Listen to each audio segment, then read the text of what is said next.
Let's discover worlds anew.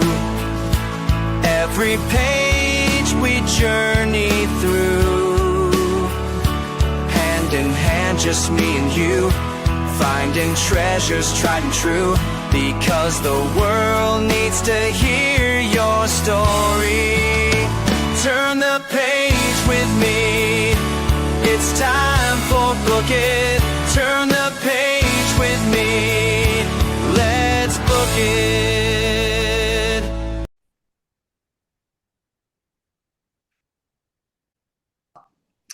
All right, welcome to the Book It podcast. We are here with Barbara Ward. Barbara is our new, we'll say she's a new editor, but she is also going to be functioning as a ghostwriter, and I know she's going to be doing just an amazing job at that once we get her settled into that role. Barbara, welcome. Thank you. So glad to be here. Awesome. So tell me a little bit. Let's start with your background. Tell me a little bit about the job that you just retired from and what brought you to us. Well, I retired from a healthcare marketing department where I was a marketing project manager, and on the broad scale, but on the one of the components that I had in that job was to be the content marketing specialist. So for sponsored articles, which when you read in a newspaper and you see sponsored article or sponsored by, those are written and produced in-house, usually by our department. And so my job was to appropriately assign topics. We did have a ghostwriter for those. And then what my job was just to make them flow properly and just make them readable to a newspaper audience.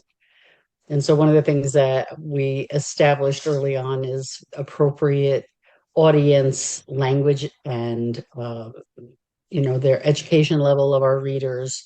And so that was a really interesting thing for me, and I really loved that part of my job. That was really a lot of fun. Prior to that, I had done some editing of books for our church. I did a couple for Pastor Rhonda Spencer. I did one for Pastor Cody Spencer, one for Pastor Mindy Spencer, and then and some articles and things for them as well. And I really learned to love that. I enjoyed the faith-based ones a lot more than the very dry medical ones for sure. But it was a good practice because the idea was to make things more interesting. And so I learned some skills on taking some drier pieces and making them a little more interesting. Yeah. So that's how I got to here. I retired in June and was looking to someone to help me find something worthwhile to do that could use those skills that I like us to use. So you just finished your first assignment with us. Lay it on me. What did you think? I loved it. I did. I loved the author uh was very her voice was very evident in her book, and it was a real pleasure to try to keep her upbeat, positive voice in what she wrote, much like she talks, and so that's not always very readable. And it was a real it was a challenge at times, but it was very, very engaging.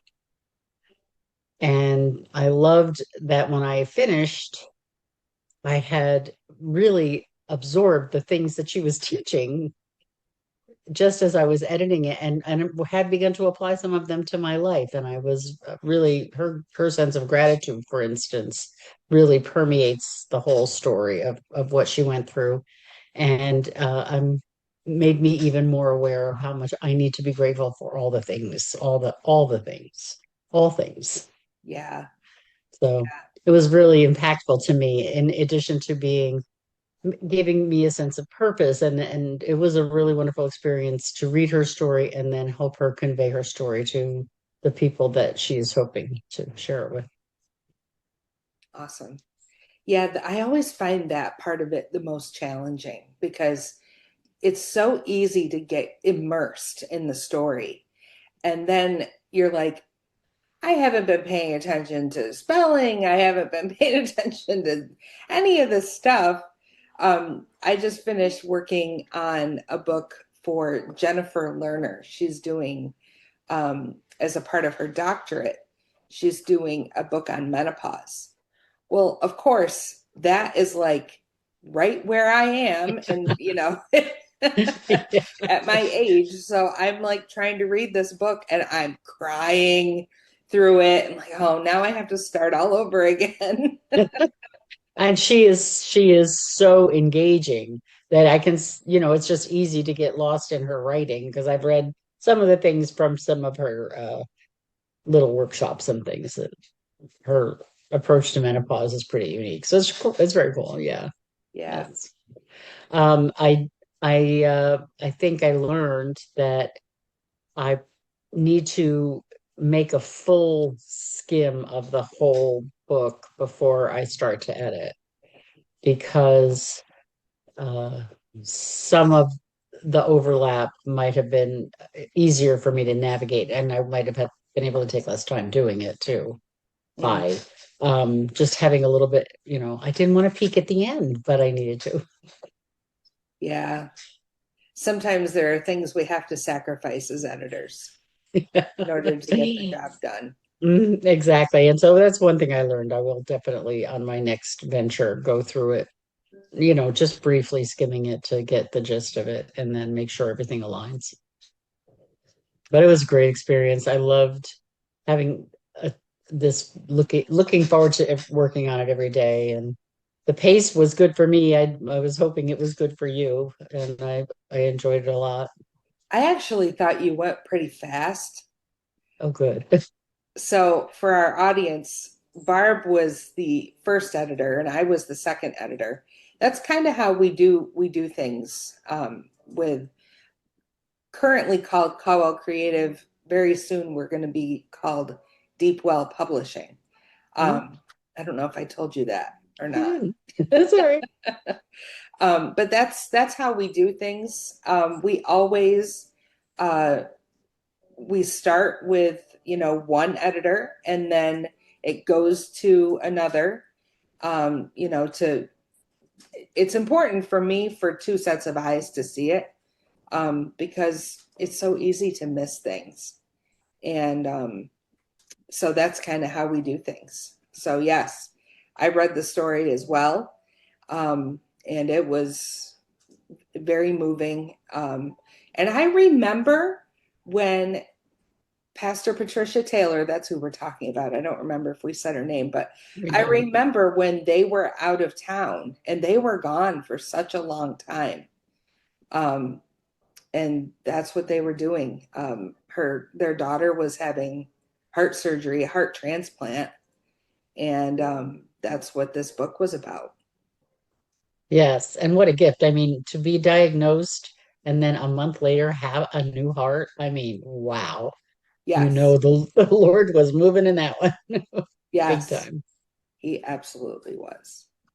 So yeah, it was really a great experience for me. Awesome. So, Barbara, walk me through what it's like for you when you're sitting down to edit. Like, I know for myself, I need to have, if it's in the morning, I need to have my coffee.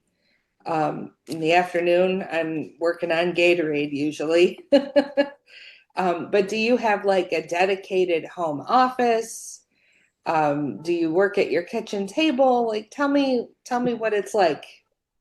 Right now, my dedicated home office is under construction, and I will have a dedicated home office. I just have to Right now, I do devotions in there, and I have these two little end tables, no, TV tables end to end, and I got all my stuff all laid out.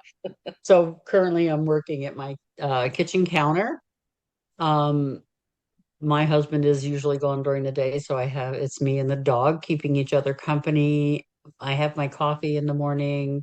I try to go to the gym, and then I sit down. I'm pretty revved by then. I do my Wordle because that helps my brain engage, and then I sit down to edit. Usually, my hours of work are like 11 to 2:30 or so right now. I mean, based on what I have. If I had more, it would be more, but that was what worked for that. And I usually can do it without interruption. And I usually go chapter by chapter and just try to keep the story aligned throughout. Gotcha. When did you say your office will be ready? Did you Depends say? on how engaged I can get my husband. Now, is he still working? No, he is doing handyman things and he's very popular. So we're converting what was a grandchildren's playroom to my office, and it needs a wall built and it needs things. And I have the paint, but I can't paint. So, I can't wait. I figure maybe one day he'll just take pity on me sitting in there with my two little TV stands and be ready to do it.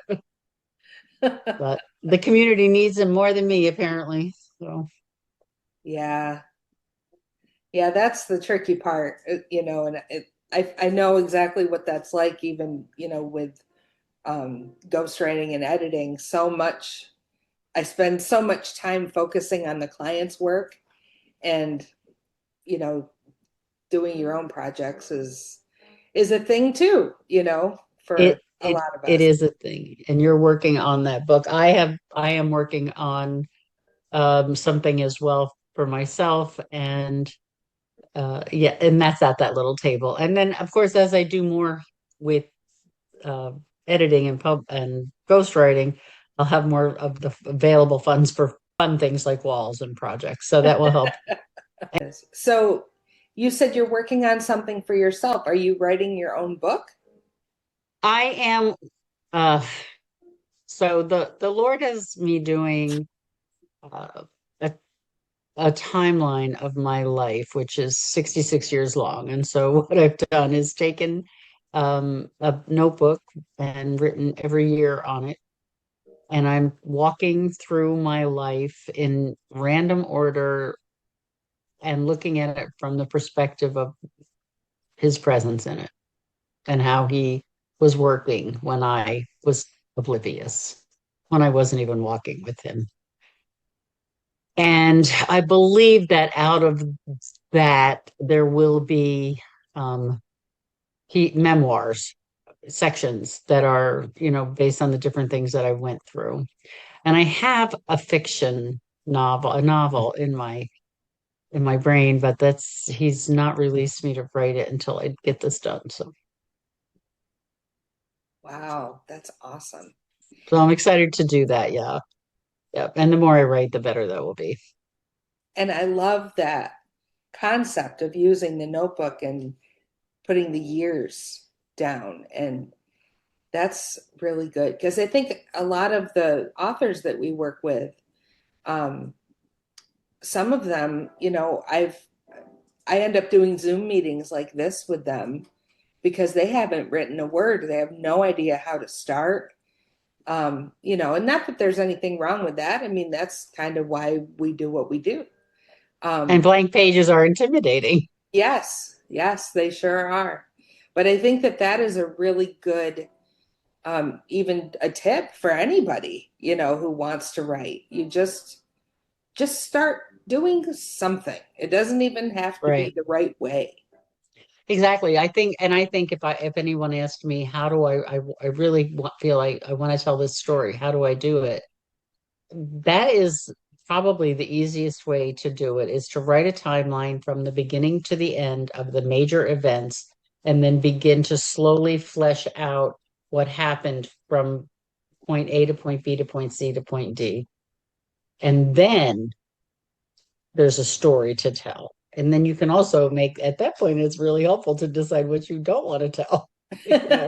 Like things that might be too personal or might hurt someone's feelings. Like, oh, yes, that was a big part of it, but maybe I don't want to include that in it because it won't advance the story or it won't help people, whatever. Timeline, I think, is probably the easiest way if you're trying to convey something that actually happened. Yeah. I And I'm following the timeline on um in your I am like the slowest reader for this book. I am reading it so slowly and page by page because it's going to be gone. And that when you like a character, you don't want to leave them. So I'm like making sure you're going to have the next one available for me to read. So I don't have to be without. But I think it's helpful. That's what I would do if somebody didn't know what to say. Yeah. It's kind of like event planning. With event planning, you start at the end and work your way backwards. And it's kind of like that. You have this fantastic my daughter is alive and well and had a heart transplant and is thriving and I can see all of the places where God just stepped in, and each one of those taken individually might not feel like they're that much, but when you put them all together, you can totally see the hand of God in it. Absolutely. Yeah. And that book, for anybody watching this, will be out. Um, I'm hoping it'll be out next week. Oh, We're trying to get it published by the end of the week. excellent. So, Yay. yeah, very exciting. Very exciting. Very cool. Anyway, I really enjoyed it, and I'm looking forward to more. Well, that's good because I'm sure there will be more coming your way very soon. What's your favorite type of editing?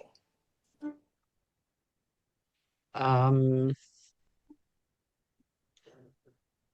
as I guess I don't know what you mean because I'm not a journalism major, so I don't know like there's content editing, which I like a lot. I like story a lot. I like mostly I don't know how to explain it, but I just like to uh convey and make concise anything that whether I'm talking about a story with emotions like this or the paper with the story about how to prevent uh, COVID. The idea of using upbeat, positive, present tense words in a way that will convey the heart of something without uh, taking detracting away from the original voice. I guess that it's probably content, but I Yeah. do like proofreading in general. I like to fix things, right? That's the thing. I like to fix things. And I probably, it's an odd thing that my gifting is sometimes a detriment because if you show my husband once pointed this out to me, he showed me this picture that photograph he had taken of our porch with all the flowers and all I could see was the broom handle he left in it. Oh my goodness. But that's exactly what it is. What is the broom handle that just if it just interrupts the flow, Mm, right? And so it's like I have to be careful not to have a critical spirit because I have this eye for detail in that sense, and I don't obviously catch everything. You caught quite a few. So, yep. but it's a gift, but it has to be very well managed or it gets me into trouble. Yeah, definitely. I'm more along I really like the technical side, making sure the paragraphs start where they're supposed to start and Mm.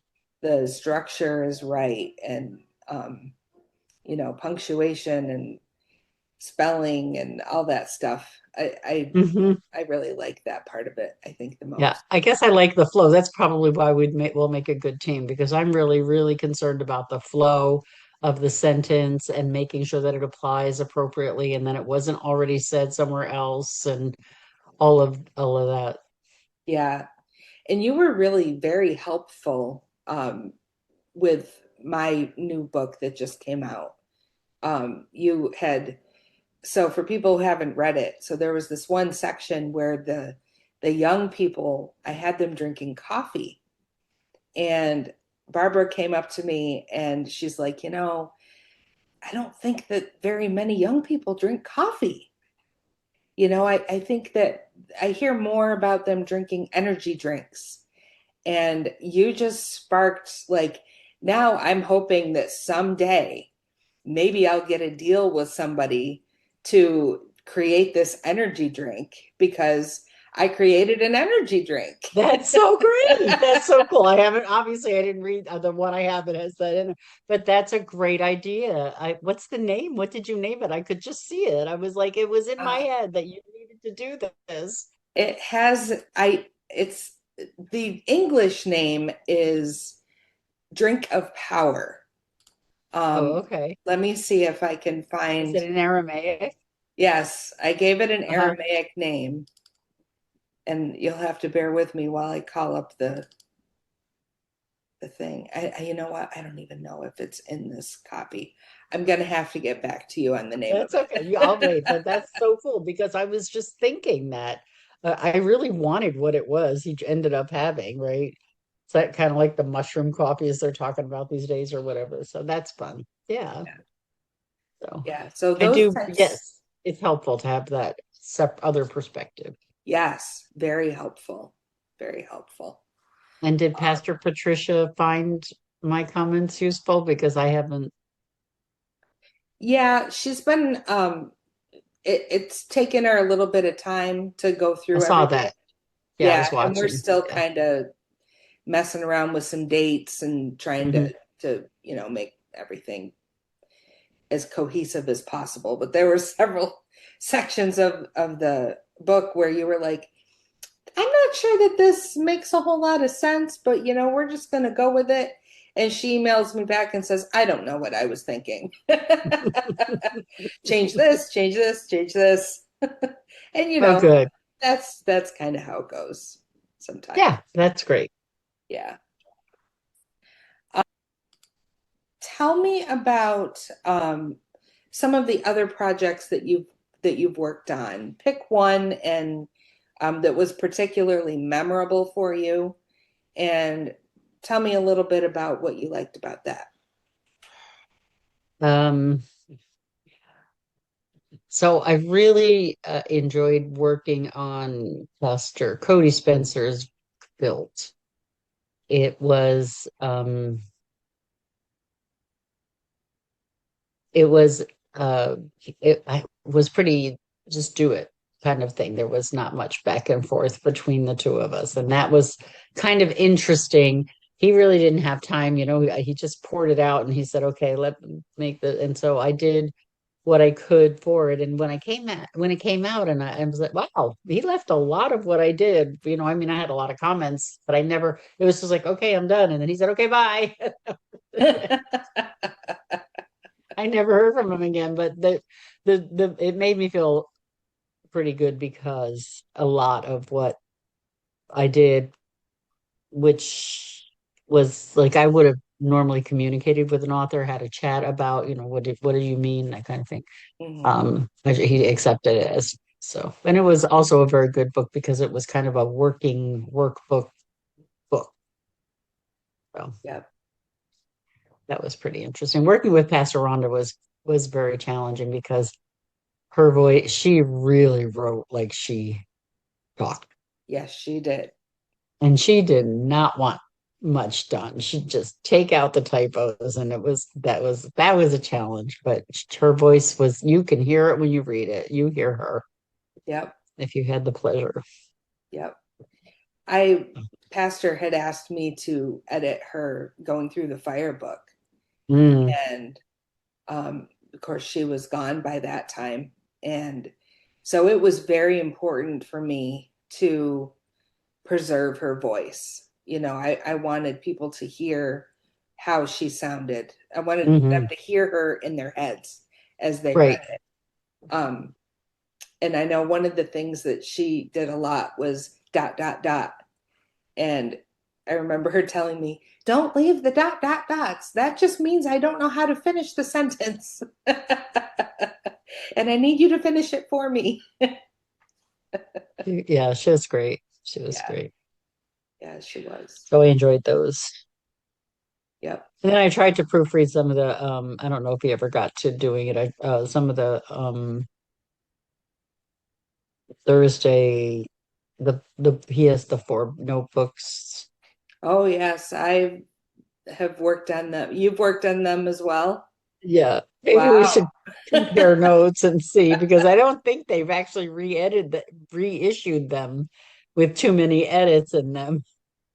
Pastor had me redo them. It might have been like a year ago, Oh, maybe. good. Okay, I haven't seen those. Okay. Yep. And then he had me, when they had them done in Spanish, we Mm. published them in Spanish. Um, so yeah, I've been over them more times than I can count. Yeah. And that's when you want somebody else to look at it because it becomes all too familiar. Yes, absolutely. Absolutely. And that's why authors need editors Yes. because I mean, you become blind to what you are writing and you can't see the mistakes and the issues anymore. And you also like want to be done. You want it done. And someone's stopping you by saying, but wait. Right, right. Yeah. Well, I don't think I have a whole lot more as far as questions. I'm really excited that that you are on our team. Um, After this last one, I was like, man, I hope she decides to stay. Well, if that's the worst you have to throw at me, I'm all set.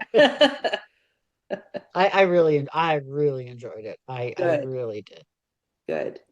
Well, I'm hoping to have a project for you for November.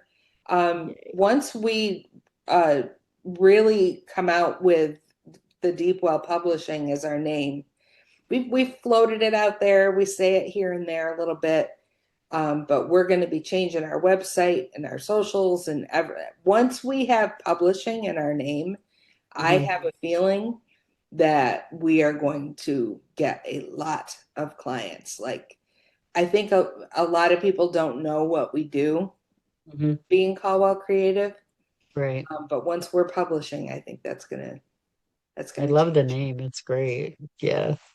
Thank you. Yeah. So thank you. And I look forward to I felt like Pastor Patricia's book was almost a little bit of ghostwriting, right? Because there was so much that had to be restated.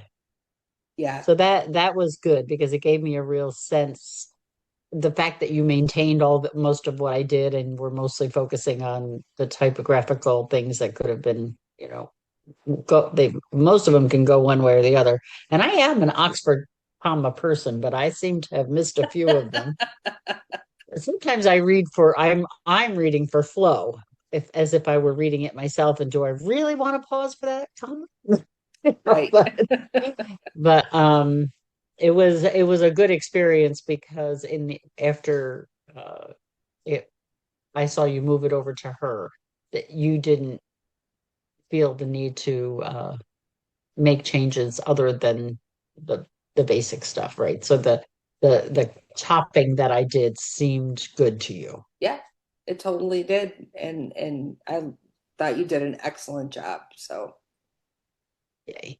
it's great. Then I can't wait for the next project. Yay. Yeah. All right, Barbara. Well, thank you All so right. much. I appreciate you being with me today. All right. Well, I'm following your book it on YouTube, so I will probably get a notice when it comes live. Very good. All Okay. Thank you so right. much. All right. Take care. All right. You too. Bye Bye. bye.